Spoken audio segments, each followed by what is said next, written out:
그런 시간들이 되었으면 좋겠습니다. 그래서 예수와 함께 지어져가는 교회, 특별히 교회란 무엇인가, 이 부분에 대해서 함께 살펴보고자 합니다. 자, 여러분도 아시다시피 지금 한국 교회는 굉장히 어렵습니다. 한때는 기독교 역사상 전무후무한 폭발적인 부흥의 역사를 이루었던 한국 교회가 90년대부터는 정체기에 들어섰고 2000년대에 들어서부터는 침체기로 왔고 지금은 오히려 마이너스 성장을 하는 걸 보게 됩니다. 쉽게 말하면 교회가 줄었다는 것이죠. 오히려 가톨릭과 불교는 급성장하는 데 비해서 특별히 20대 그리고 그 밑에 10대들, 차세대들이 급속도로 빠져나가고 교회는 고령화 시대에 접어든 것을 보게 됩니다. 한국 교회 50% 이상이 미자립 교회이고 80% 이상이 100명 미만의 교회라고 합니다. 그것보다 더 무서운 것은 뭐냐면 지금 이 사회 전반에 기독교를 보고 있는, 교회를 보고 있는 싸늘한 시선이라는 것이죠. 종교를 택한다면 우선적으로 불교를 선택하고 가톨릭 쪽으로 가보려고 합니다.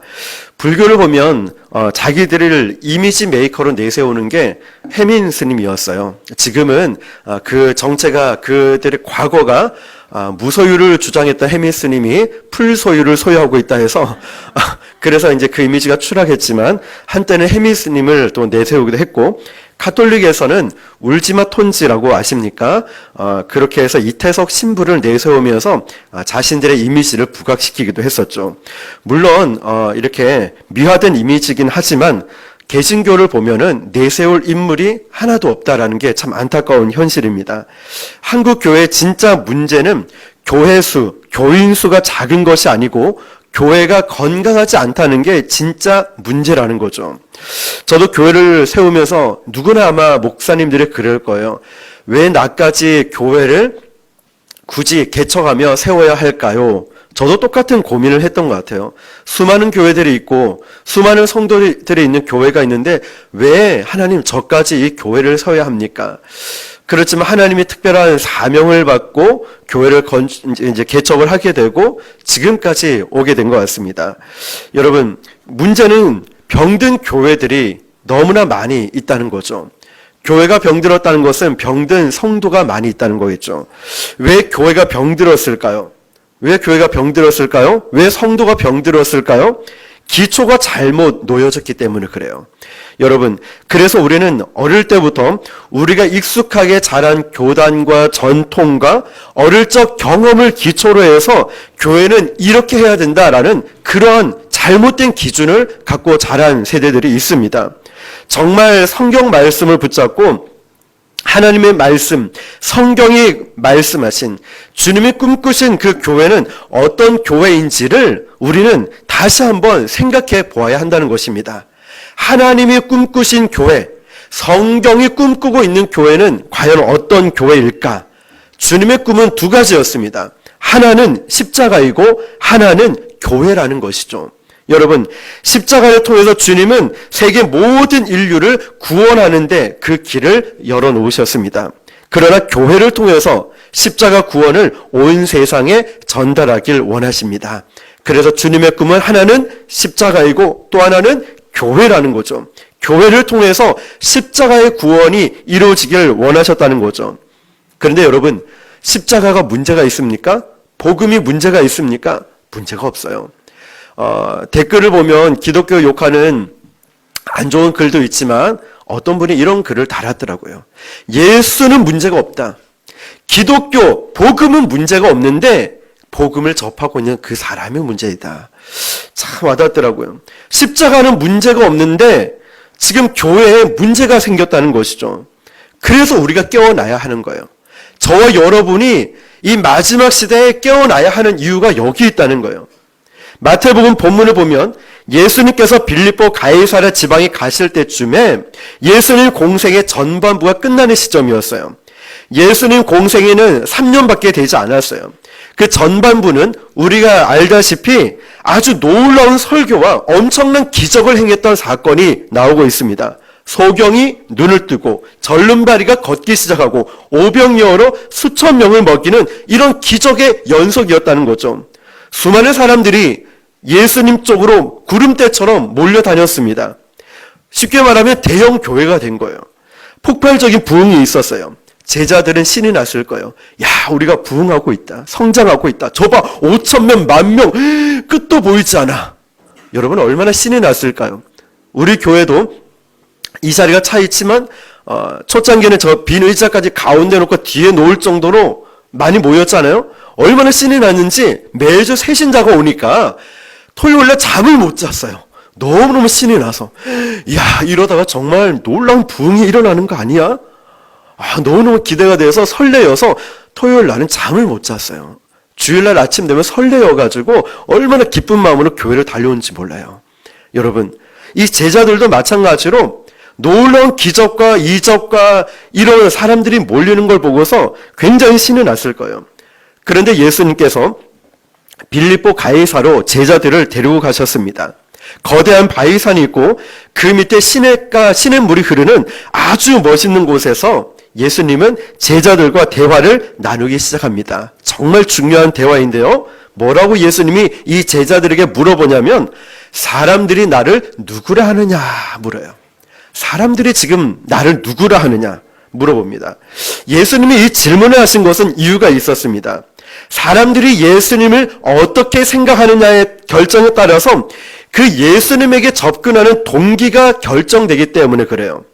여러분은 예수님을 누구라고 하십니까? 누구라고 어떤 분이라고 생각합니까?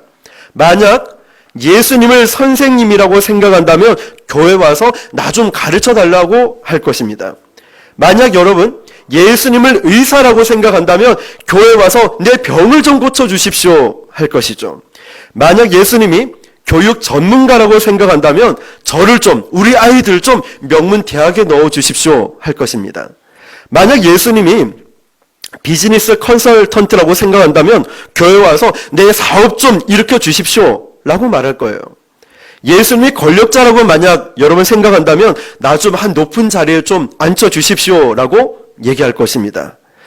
처음 교회 나올 때 사람들은 예수님에 대한 잘못된 기대를 갖고 나옵니다. 그래서 교회에 대한 잘못된 기대를 하죠. 이것은 건강한 믿음이 아닙니다. 질문을 잘못 던졌기 때문에 해답을 제대로 받을 수 없기 때문입니다. 제자들은 예수님의 질문에 대해서 그 당시에 사람들이 많이 가지고 있던 예수님에 대한 의견을 종합해서 정리해 말씀드렸습니다. 어떤 사람은 예수님을 세례 요한이라고 합니다. 사회 부조리를 통쾌하게 고발하는 하나님의 심판을 알리는 시대적 대언자라고 말을 합니다. 자, 어떤 사람은 예수님을 엘리야라고 합니다. 하늘에서 불을 던지는 이런 기적의 메이커라고 합니다. 기적을 일으키는 엘리야라고 합니다. 또 어떤 사람은 예수님을 보고 예레미야 선지자라고 말합니다. 민족을 향한 엄청난 탄식과 애정을 가진 그런 분이라고 말을 합니다. 여러분, 사람들은 각자가 예수님을 바라보는 눈이 다릅니다. 예수님에 대한 의견이 전부 다 다르다는 거죠. 여러분은 어떤 분으로 예수님을 바라보고 계십니까? 그런데 이 제자들이 자기들이 동의하지 않는 의견들을 전달하지 않았겠죠? 자기들도 예수님은 예레미야 선지자야. 예수님은 엘리야 같아. 예수님은 이런 민족 지도자 세례 요한과 같아. 이런 동의를 하니까 그 모든 수많은 사람들의 의견을 종합해서 예수님에게 전달했겠죠? 제자들의 마음도 그래요. 어쩌면 우리도 교육 전문가, 사업, 비즈니스, 아니면 어떤 건강을 고쳐주는 의사 같은, 그러면 예수님 나에게 이것 좀 해주십시오 라고 얘기를 하듯이 말이죠. 모든 의견을 종합을 해서 예수님 이런 분입니다 라고 제자들이 보고를 했습니다. 그러니까 여러분, 예수님은 이 제자들의 대답을 듣고 나서 두 번째 질문을 이렇게 던집니다. 뭐라고 하냐면 너희들은 나를 누구라 하느냐. 너희들은, 다시 말하면 여러분 개개인의, 저도 그렇고 너는 나를 누구라 하느냐 물어요. 사람들이 뭐라고 말하는 것이 중요한 것이 아니라 너는 나를 누구라 하느냐 묻고 있는 거예요. 두 번째 질문이에요. 예수님을 사랑하지 않는, 또 예수님을 믿으려 하지 않는 그 사람들의 얘기는 별로 관심이 없어요. 세상 사람들이 나를 뭐라 하느냐 이게 중요한 게 아니라 예수님을 알고 믿고 따르고 있는 그 제자들에게 너는 나를 누구라 하느냐? 여러분은 예수님을 누구라 하겠습니까? 지금 이 시간에 질문을 던져서 집사님은 예수님을 누구라고 생각하십니까? 집사님은 예수님을 어떤 분이라고 생각하십니까? 뭐라고 대답할까요? 문제는 지금 세상이 아니에요. 예수님을 믿고 있는 자들에게 질문하시는 거예요. 두 번째 질문으로. 그럼 너는 나를 누구라고 하느냐? 이거 어려운 질문이거든요. 생각보다 어려운 질문이에요. 남의 얘기하기는 쉬워요. 오늘 집사님 기도처럼 헌담이나 불평이나 이런 거 하지 말고 정말 믿음의 언어로 하는 것. 여러분, 남의 얘기하는 건 정말 쉬워요. 그렇죠? 그러나 당장 나에게 마이크가 돌아온다면 어떨까요? 작년에 네팔에 갔을 때 이제 목사님들이 그 히말라야 산맥을 다 울퉁불퉁한데 넘어가는데 몇 시간을 가야 되니까 차가 그냥 비포장 도로 정도가 아니라 돌덩어리가 막 돌산을 올라가요. 지루하니까 어떤 목사님이, 나이 드신 목사님이 우리 지루한데 노래나 좀 부르자, 찬양이나 부르자 하는데 너무 하기 싫은 거예요. 마이크도 아니에요. 종이 접어가지고 이런 게 돌아오는데 나중에 이제 그 명단을 보고 부곡순복음교회 이지훈 목사님인데 제가 뭐 했냐면 자는 척 했어요. 너무 하기 싫은 거예요, 저는. 또 그런 데서 전 하기도 싫고 나서는 걸 별로 좋아하지 않은데 물어보네요. 제가 자는 척 계속 머리에 막 창문에 머리를 박으면서도 자는 척 했어요. 너무 싫은 거예요. 근데 여러분, 당장 그 마이크가 여러분에게 딱 와서 너는 나를 누구라 하느냐 물어본다면 어떨까요? 남이 하니까 나도 말할 수 있는 믿음은 어쩌면 쉬울 거예요. 남이 하니까 찬양 따라 부르는 거 쉬워요. 남이 나오니까 군중 속에 묻혀가는 건 쉽다는 거죠. 너무나 많은 사람들이 계속 남의 예수를 믿고 따라가는 걸 착각을 해요. 예전에 전도할 때 저는 이 큰 교회 다닙니다. 전도하는 교회, 선교하는 교회, 뜨거운 교회 다닙니다. 근데 그 교회 담임 목사님 성함도 모르는 거예요. 예배도 잘 가지 않는 거예요. 나랑 아무 상관이 없는 거죠. 그 교회가 아무리 열심히 전도하고 선교하고 뜨겁게 기도해도 내가 참여하지 않으면 나와 상관이 없는 거죠. 우리가 운전을 하다 보면 요즘은 그 라이트 켜는 것도 오토 라이트 있잖아요. 오토에 맞춰놓으면 그 조도에 따라서 어두우면 켜지고 밝으면 꺼지잖아요, 자동으로. 그런데 요즘 자동차를 운전하다 보면 이 오토를 이제 수동으로 바꿔놓고 가다 보면 깜빡할 때 있어요. 그런 차를 스텔스 차량이라고 하죠. 얼마나 위험합니까? 불을 꺼놓고 다니니까 밤에도. 그런데 밝을 때는 모르지만 어두운 터널에 들어가면 내 불이 꺼져 있네? 이걸 발견하게 된다는 거죠. 근데 평상시에 나도 불을 켰다라고 착각을 하고 가니까 얼마나 위험할 때가 많은지 몰라요. 왜냐하면 다른 차들이 불을 켜고 다니고 가로등도 켜 있으니까 나도 불을 켰다라고 생각해요. 마찬가지로 다른 사람이 뜨겁게 기도하고 찬양하고 헌신하니까 나도 그렇게 된다라고 착각을 해요. 나는 기도하지 않으면서 기도한다 착각을 해요. 나는 주님을 사랑하지 않는데도 주님을 사랑한다고 똑같이 따라해서 내가 그런 걸로 착각을 한다는 거예요. 얼마나 많은 순간에 그럽니까? 문제는 딱 어두운 골목에 들어오면 내 차에 불이 꺼졌었구나. 큰일 날 뻔했네? 문제는 내 신앙에 어려움이 왔을 때 내가 기도하지 않았네. 내가 예수님을 사랑하지 않았네. 예배 드리지 않았네. 그때 발견하게 되는 거죠. 우리가 이렇게 교회 속에서 묻혀 있으면 많은 사람이 손 올리고 하면 나도 손 올리고 많은 사람이 기도하면 예배하면 똑같이 나도 그런다라고 착각을 할 때가 있다는 거죠. 합창단에 섞여서 노래 부를 때는 다 잘하는 것 같아요. 성가대든 합창단이든 팀에서 노래를 부를 때는 다 잘하는 것 같아요. 묻혀 있으니까. 가끔 이상한 소리가 나오면 그 지휘자, 뛰어난 훌륭한 지도자는요, 한 사람 한 사람씩 솔로를 시켜봅니다. 누가 잘못된지 찾아내요. 그러면서 너가 문제였구나. 연습하라고. 여러분 다 들통나죠, 그때는. 예수님은 무리 가운데 있는 고백을 원하는 게 아니라 이 목사의 고백이 여러분의 고백이 되는 게 아니라 이 무리 가운데 있지만 한 사람 한 사람의 고백을 원하신다는 거예요. 너는 나를 누구로 하느냐? 지금 물어보시는 거예요. 여러분, 가슴 깊은 곳에서부터 나오는 예수님을 향한 이 고백을 원하신다는 것이죠. 저는 여러분이 정말 예수님 앞에서 이런 고백이 있기를 축복합니다. 옛날 청교도들은요, 세례를 줄 때 반드시 사람들 앞에서 고백을 시켰습니다. 간증을 하게 만들었죠. 예를 들면 목사 안수를 받게 되면 이렇게 물어봅니다. 목사 안수를 주기 전에 지금 이곳에서 이 지훈이라는 목사가 목사 임직을 받기를 거부하시는 분, 거수해달라고, 손을 들어달라고 그래요. 물론 아무도 들지 않겠죠. 근데 이제 그런 걸 물어보는 거예요. 목사들 자격이 없다, 아니면 어떤 문제가 있다 그러면 그 자리에서 막 손을 들어서 이 사람은 목사 안수 받을 자격이 없습니다라고 하죠. 로마서 10장 9절 10절 보면 내가 말린 내 입으로 예수를 주로 시인하며 또 하나님께서 그를 죽은 자 가운데서 살리신 것을 내 마음에 믿으면 구원을 받으리라.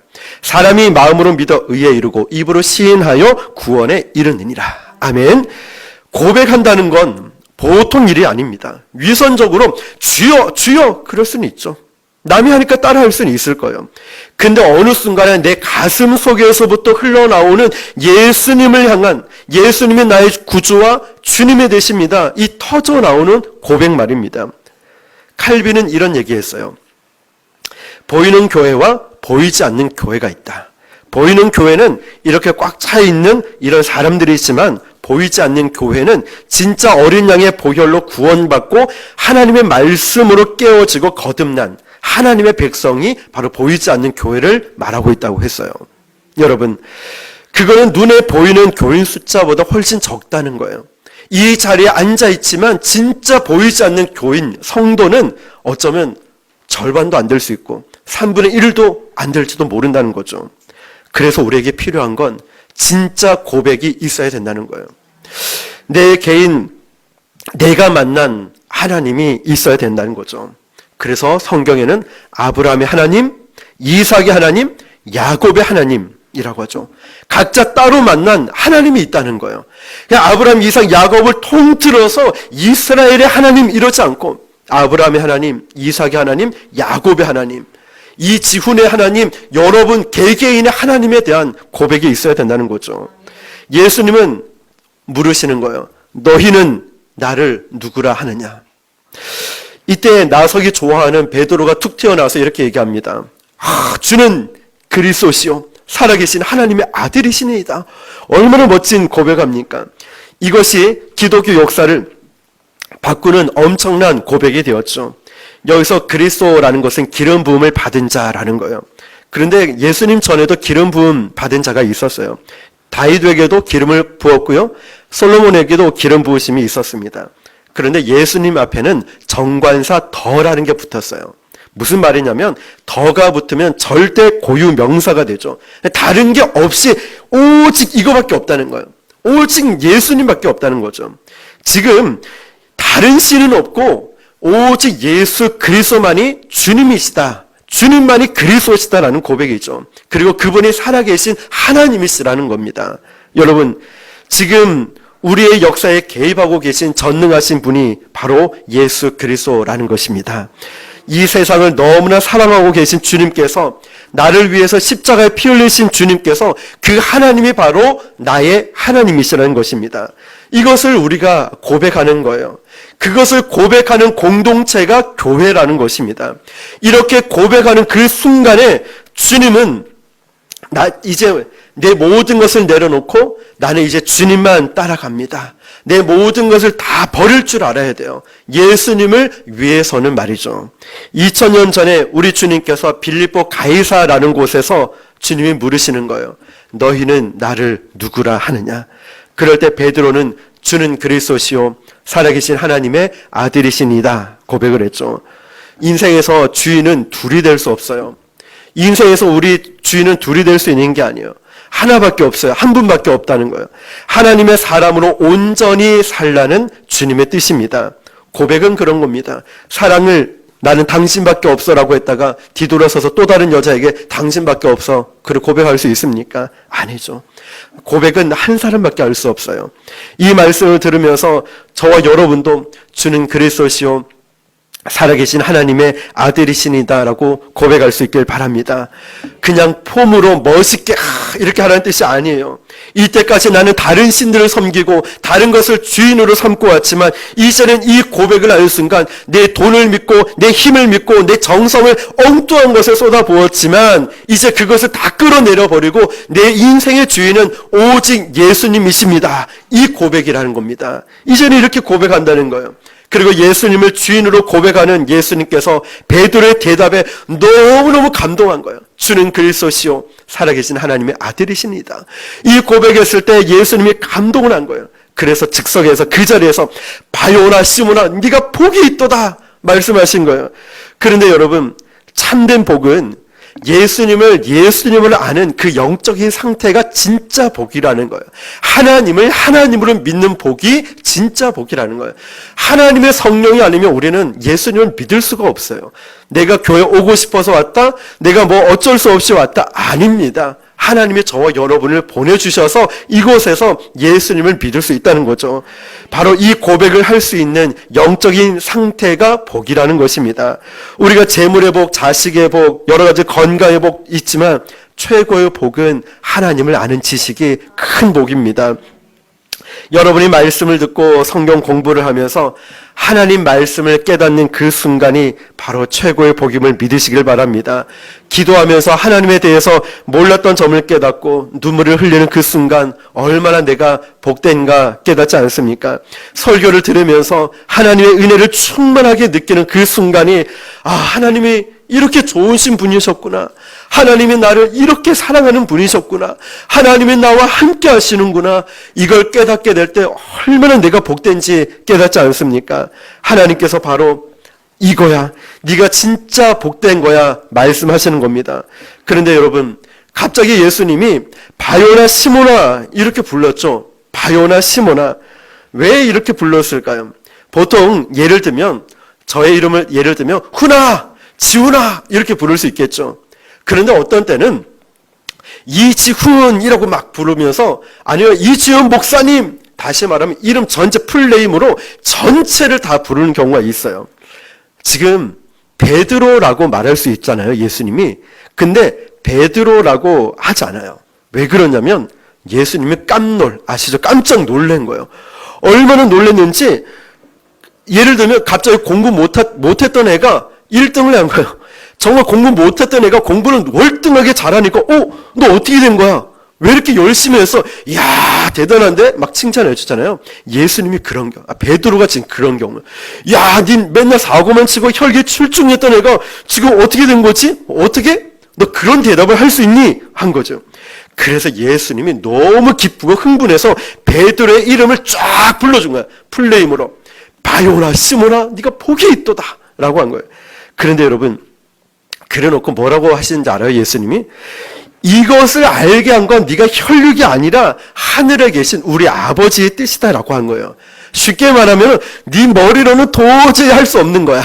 너는 정말 이렇게 고백할 수 없는데 성령께서 알려주신 거야 라고 말씀하신 거죠. 성령이 주신 영감, 네가 이걸 어떻게 알 수 있냐라는 거죠. 근데 여러분, 사실 우리가 인생을 살아가 보면은 우리가 머리로서 아는 것이 아니라 영적으로 받은 은혜들이 참 많이 있습니다. 은혜를 받게 되는 거 말이죠. 하나님이 은혜를 주시면은 이것을 깨닫게 되고, 은혜를 주시면은 내가 알지도 생각지도 못한 일도 하게 된다는 것이죠. 영적으로 깨어 있으니까 이 영적인 일을 해석하게 되고, 영적으로 깨어 있으니까 누구를 만나야 되는지, 무엇을 해야 되는지, 어떻게 살아가야 되는지 하나님이 분별력을 주신다는 거죠. 그래서 기도가 중요한 거예요. 그래서 하나님과의 관계가 중요하다는 거예요. 하나님, 제 인생 제가 어떻게 될까요? 제가 앞으로 어떻게 살아가야 될까요? 하나님의 은혜가 임하면은 그렇게 강팍한 사람도 마음이 다 녹아버리고요. 어두웠던 눈도 열려서 하나님을 보게 되는 것입니다. 그래서 구원을 선물이라고 하는 것이죠.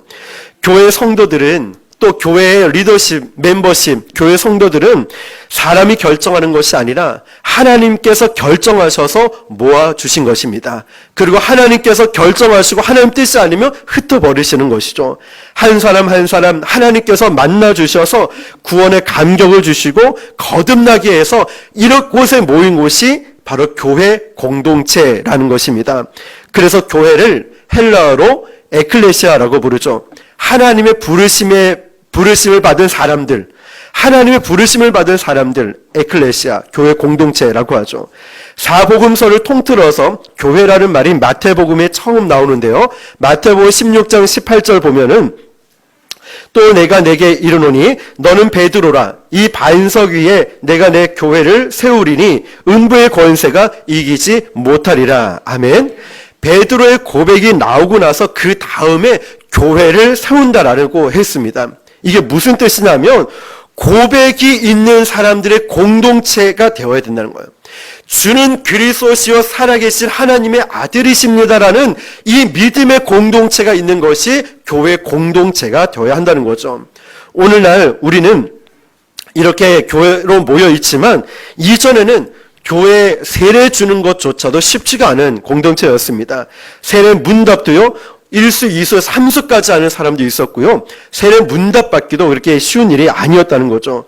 사랑하는 성도 여러분, 오늘 우리 교회는 이처럼 이런 고백을 할 수 있는 믿음의 공동체가 될 수 있길 축복합니다. 고백이 있어야 되고요. 예수님의 십자가 보혈을 통과할 수 있어야 돼요. 그래서 한 사람 한 사람 너희는 나를 누구라 하느냐라는 고 물으실 때 주는 그리스도시요 살아계신 하나님의 아들이십니다 라고 고백하면서 이런 깨어지는 한 사람 한 사람이 바로 교회가 된다는 거죠. 그 반석 위에 너는 베드로라 이 반석 위에 내 교회를 세운다라고 했을 때 카톨릭에서는 그랬죠. 아, 그럼 베드로가 교회의 토대가 되는군요. 베드로가 반석이군요 해서 베드로의 후예인 교황들이 교회의 절대적인 권력을 가져야 된다라고 잘못 해석했습니다. 그러나 그런 뜻이 아닙니다. 베드로를 가르치는 헬라어의 이 반석의 뜻은 작은 돌이라는 뜻입니다. 작은 돌. 그러나 하나님께서 가르치는 예수님을 가르치는 이 반석은 크고 단단한 반석을 말하고 있습니다. 지금 예수님이 말하는 이 반석 위에 교회를 세운다는 것은 영원한 반석이신 예수 그리스도를 고백하는 그 믿음 위에 교회를 세운다는 것입니다. 아멘이십니까? 그래서 우리 교회는 믿음의 반석 위에 우리 교회가 세워져야 된다는 거예요. 만약 잘못된 길로 가고 잘못된 교회가 세워진다면 사실 저는 우리 부곡순복음교회는 있으나 마나 아니 필요 없는 교회가 될 줄 모릅니다. 정말 올바른 복음 위에 서 있지 않고 올바른 십자가의 복음 위에 세워져 있다면 저는 우리 교회는 필요 없다고 생각합니다. 왜 굳이 힘든 이 시기에 교회를 개척해서 뭐 하려고 이렇게 고생하겠습니까? 그럴 이유 없어요. 하나님의 사명이 있고 건강한 교회가 되어야 되고 십자가 복음 위에 세워져야 하기 때문에 우리 교회가 존재함을 믿으시길 바랍니다. 그래야 여러분 베드로처럼 성격이 불같고 다혈질 같은 혈기 출중한 이 베드로가 성격이 늘 들쑥날쑥하는 사람한테 교회를 맡겨서 교회를 세워지면 어떻게 될까요? 베드로가 기분이 좋을 때는 막 교회가 막 불같이 일어났다가 베드로가 다운되면은 불같이 막 우울해지며 확 내려간다면 그렇게 하면 안 되겠죠. 교회가 어떻게 되겠습니까? 여러분, 그래서 주님께서는 영원한 반석이신 예수 그리스도를 주님으로 고백하는 그 믿음 위에 주님의 교회를 세우겠다는 것입니다. 우리 교회가 그런 교회가 되어야 돼요. 제가 만약 기분 좋을 때는 막 이래 돌아다니고 우울할 때는 기분 나쁘다고 설교하지 않으면서 그냥 예배 기도하고 알아서 돌아가세요. 이러면 우리 교회가 어떻게 될까요? 아마 여기에 우리 가족밖에 안 남겠죠? 다 나가겠죠? 설마 가족도 배신할까요? 만약 기분 좋을 때 내 감정대로 내 혈기대로 이 교회를 세웠더라면 아마 여기에 있을 사람은 아무도 없을 겁니다. 그래서 주님이 계속해서 말씀하시는 거예요. 주는 그리스도시요 살아계신 하나님의 아들이라는 믿음의 고백이 있고 그리고 그 반석이라는 것은 예수 그리스도 위에 이 교회가 세워져야 좌로나 우로나 치우치지 아니하고 감정에 따라 기분에 따라 세워지지 아니하고 오직 예수님이 세우시는 건강한 교회가 될 수 있다는 거예요. 오늘 저와 여러분들이 이 말씀을 꼭 기억해 보시길 바랍니다. 그런데 여러분 잘 보세요. 주님께서 내 교회를 세운다고 하셨죠. 교회 주인이 이 목사일까요? 아닙니다. 이지훈이라는 목사가 교회 초창기에 개척을 했을지는 몰라도 이 교회의 주인은 제가 아니라는 겁니다. 이 교회의 주인은 예수 그리스도십니다. 그래서 그리스도 예수와 함께 지어져가는 교회가 된다는 거예요. 이 교회의 주인을 계속 알려드리는 거예요. 교회는 저와 여러분, 우리 모두가 함께 세워져 가야 되지, 저는 저 혼자 단독으로 막 추진하고 단독으로 막 이렇게 하지는 않을 거예요. 그러고 싶을 마음이 없어요. 아픔도 나누고 기쁨도 나누면서 함께 기도하고 함께 어려움도 나누면서 기쁨도 나누면서 정말 그런 교회, 건강한 교회를 세워나가는 것, 이것이 정말 저에게 주신 사명이고 이 땅에 우리 교회가 그렇게 세워져야 될 줄 믿습니다. 어느 조직이든 간에 공동체이든 간에 주인이 누구인가에 따라서 그 분위기가 확 다르지 않습니까? 주님이 교회 주인이라고 했는데 잘 보세요. 가톨릭 성당 가보면 교황이 교회 주인 같아요. 역사가 오래된 교회 가보면 창립 멤버가 그 교회 주인인 것 같아요. 카리스마가 있는 큰 교회 보면 당회장 목사님이 그 교회 주인인 것 같아 보입니다. 어떤 교회 가보면 헌금을 많이 내는 사람이 그 성도가 교회 주인같이 행사를 합니다. 그래서 저는 우리 교회가 물론 잘 살고 못 살고 많이 배우고 여러 성도들이 있겠지만 저는 우리 사랑의 건축 헌금을 하잖아요. 1,000원이라도 동참하는 게 중요하다는 거예요.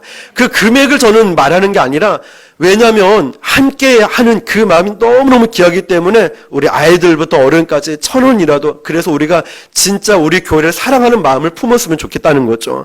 저는 그리고 항상 문제 많은 교회 가보면은 목소리 큰 사람이 교회 주인처럼 행사를 합니다. 힘이 센 사람, 문제를 놓고 큰 소리 외치면서 막 힘겨루고 있는 교회들을 보게 됩니다. 근데 교회 주인이 누굽니까?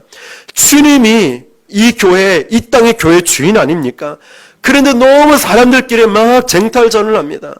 저는 어떤 교회는 십자가 색깔, 아니 커튼 색깔, 바닥 카페트 색깔, 이것 때문에 싸우는 아무것도 아닌 일 가지고 혈기 부리고 싸우는 일들을 얼마나 많습니까? 경찰 출동하고.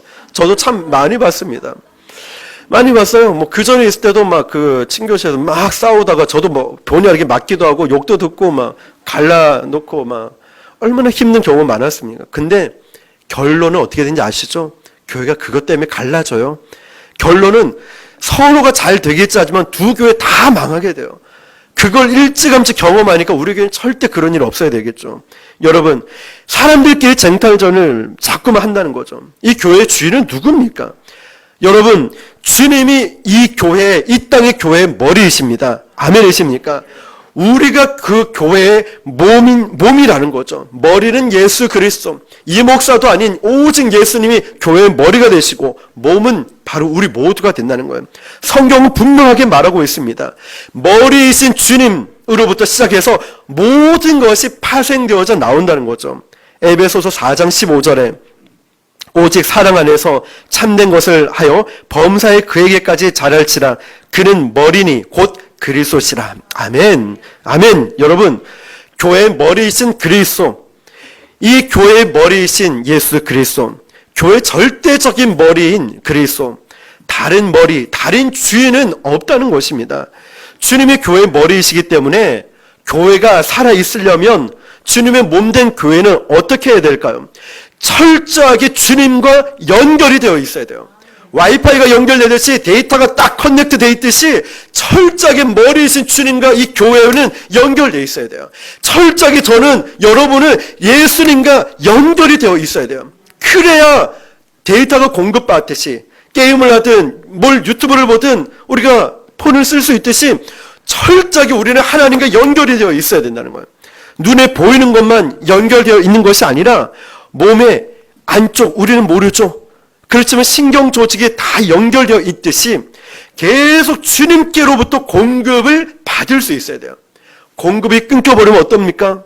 안 되잖아요. 제가 신방을 가면서 정말 큰 교통사고를 당하고 본의 아니게 어떤 질병에 걸린 분들을 보게 됩니다. 근데 그 교통사고를 당한 환자를 만난 적이 있는데 그분은 이제 과거에 폭력사기가 좀 있었던 분이에요. 그 초등부를 제가 잠시 담당했을 때 그 아빠였어요. 엄마는 이제 도망간 상태고. 그런데 그 아빠가 문신하고 막 있고 그 과거의 사진들을 보여주는데 얼마나 대단한지 몰라요. 그런데 그분이 이제 신방을 갔다가 나중에는 이제 병원에 급기야 입원을 하게 된 거예요. 전신 마비가 된 거죠. 체력도 건장한데 여러분. 근데 아무것도 못해요. 아무것도 못해요. 교통사고를 당하면서 이제 머리를 다치게 되니까 나중에 온몸의 신경으로 전달이 안 될 뿐더러 그러니까 척추에 고장이 난 거죠. 그 건장한 몸이 왜 그랬을까요? 머리와의 이 신경이 다 끊어지니까 온몸을 쓰지를 못하는 거예요. 교회도 그렇습니다.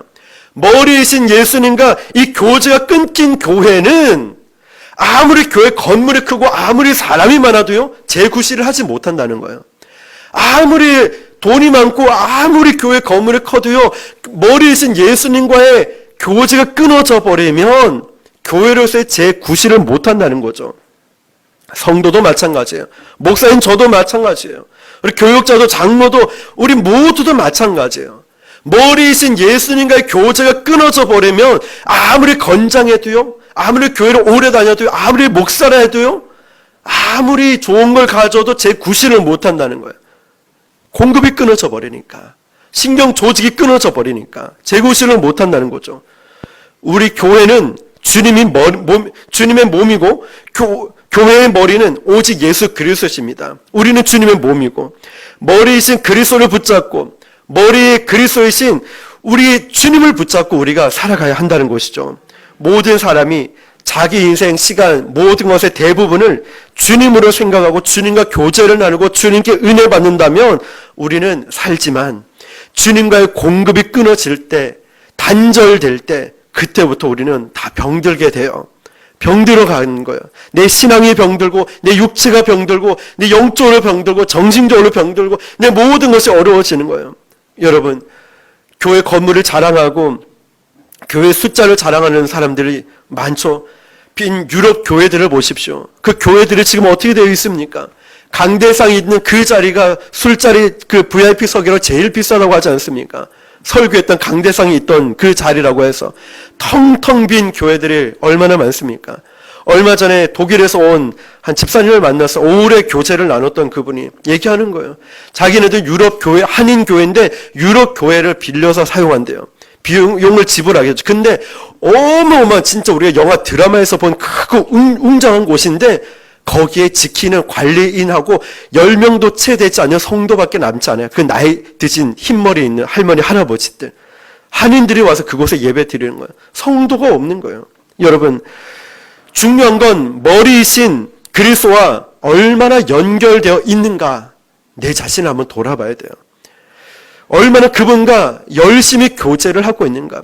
하나님께로 내가 연결되어 있는가 아니면 와이파이가 끊기듯이 끊어져 있진 않는가. 머리이신 그리스도와 교제가 끊겨버렸는데 자꾸만 연결된 것처럼 착각을 하며 살아가요. 나는 큰 교회 다닌다. 나는 교인 수가 많다. 나는 이런 능력이 있다. 나는 무슨 팀이다. 건물 봐라. 내 하는 거 이걸 봐라. 난 이렇게 했다. 자꾸만 자랑을 하는 거예요. 우리 주님이 얼마나 안타까워하실까요? 지금 너와는 공급도 되지 않고 은혜가 끊겨 있는데 엉뚱한 자랑만 하는 거예요. 여러분, 우리의 자랑은 예수 그리스도.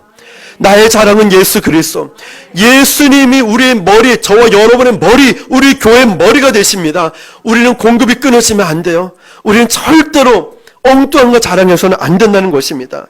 사랑하는 성도 여러분, 머리이신 그리스도와 얼마나 교제를 하고 계십니까? 24시간 동행하고 계십니까? 우리 주님과 교제가 꼭 연결될 때 우리는 다시 우리가 살아나게 될 줄 믿습니다. 저는 앞으로 우리 교회가 그래서 예수와 함께 지어져가는 교회가 될 때에 날마다 주님으로부터 공급을 받고 그 우리 온 신경마비 모든 것이 다 살아나듯이 저는 우리 교회가 그런 교회가 되었으면 좋겠습니다. 그래서 힘있게 역동적인 교회가 되고 많은 지역 교회들을 살리고 목회자를 깨우고 성도들을 깨우는데 쓰임받기를 바랍니다. 코로나 시대 어렵다 할 때 우리는 이렇게 교회를 세워나갔다고 증거할 수 있고 간증할 수 있고, 이렇게 우리는 복음을 전하고 이렇게 기도하고 있다, 이렇게 우리의 믿음을 지키고 있다 자랑할 수 있는 교회가 되길 바랍니다. 오직 그것은 머리이신 예수 그리스도와 연결되었을 때, 오늘 꼭 그 사실을 기억하면서 이 교회 주는 이 목사 아닙니다. 우리 주님은 우리 교회의 머리이시고 우리는 몸이기 때문에 교회를 사랑하는 마음으로 함께 지어져가는 건강한 교회로 세움받기를 주님의 이름으로 축원합니다.